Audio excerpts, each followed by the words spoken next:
बदनसीब बाप शिक्षाप्रद कहानी। एक शादीशुदा जोड़ा अपना सेकेंड हनीमून मनाने के लिए क्रूज टूर पर गए।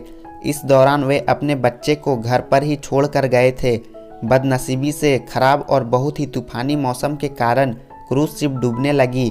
सभी लोगों की तरह वे दोनों भी अपनी जान बचाने के लिए लाइफ बोट एरिया की तरफ दौड़े, लेकिन वहां भी सिर्फ एक ही व्यक्ति के लिए जगह बची हुई थी। अपनी पत्नी को डूबती शिप पर छोड़ आदमी लाइफ बोट में बैठ गया। पत्नी उसी डूबती शिप पर खड़ी अपने पति को दूर जाते हुए देख रही थी। वो चिल्लाकर अपने पति से बोली। इस कहानी को यहीं विराम देते हुए शिक्षक ने अपने सभी विद्यार्थियों को पूछा, क्या कोई अंदाजा लगा सकता है पत्नी ने पति से क्या कहा होगा? ज़्यादातर विद्यार्थियों का एक समान उत्तर था। उन्होंने कहा, पत्नी बोली होगी कि मैंने तुमसे इतना प्यार किया और तुम मुझे इस तरह छोड़कर जा रहे हो, मैं तुमसे नफरत करती हूँ। शिक्षक की नज़र एक शांत बैठे विद्यार्थी पर पड़ी। शिक्षक ने उसे जाकर यह सवाल पूछा। विद्यार्थी बोला, मुझे लगता है वह बोली होगी, हमारे बच्चे का ध्यान रखना। शिक्षक को आश्चर्य हुआ। उन्होंने विद्यार्थी से पूछा, क्या तुमने यह कहानी पहले भी सुनी है? विद्यार्थी ने सिर हिलाया और बोला, नहीं, लेकिन बीमारी की वजह से दम तोड़ते हुए मेरी माँ ने यही सब आखिर में मेरे पिता से कहे थे।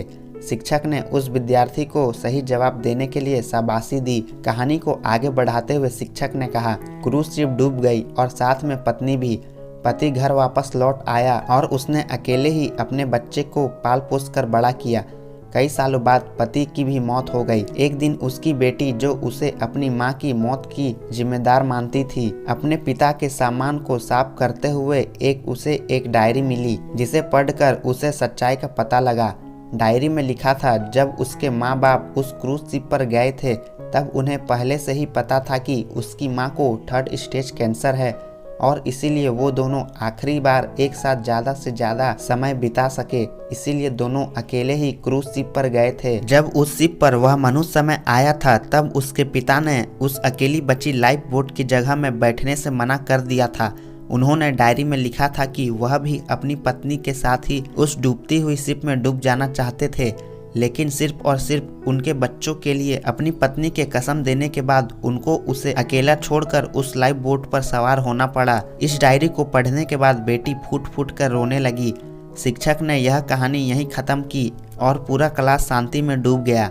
यह शांति देख शिक्षक को पता चल गया कि वह इस कहानी के जरिए जो सीख अपने विद्यार्थियों तक पहुंचाना चाहते थे वह पहुंच चुकी है। इस दुनिया में अच्छे और बुरे हर तरह के लोग हैं, लेकिन कभी कभी परिस्थितियां ऐसी विकट हो जाती है कि आप बुरे या अच्छे का फैसला नहीं कर पाते। इसीलिए कभी भी हमें कोई भी फैसला लेने में जल्दबाजी नहीं करनी चाहिए। सिर्फ बाहरी चीजों को जान लेने से किया गया फैसला कभी भी सही नहीं हो सकता। बिना किसी जांच पड़ताल के और बिना दूसरों का पॉइंट ऑफ व्यू समझे फैसला करना छोड़ दीजिए। वह जो होटल में आपके खाने का बिल भरते हैं इसीलिए नहीं क्योंकि उन्हें अपने पैसों का घमंड है, बल्कि इसीलिए कि वह आपको पैसे से ज्यादा अहमियत देते हैं। वह जो हमेशा आपकी मदद करने के लिए तैयार रहते हैं इसीलिए नहीं क्योंकि उन्हें आपसे कुछ चाहिए, बल्कि इसीलिए क्योंकि वह आप में एक अच्छा दोस्त देखते हैं।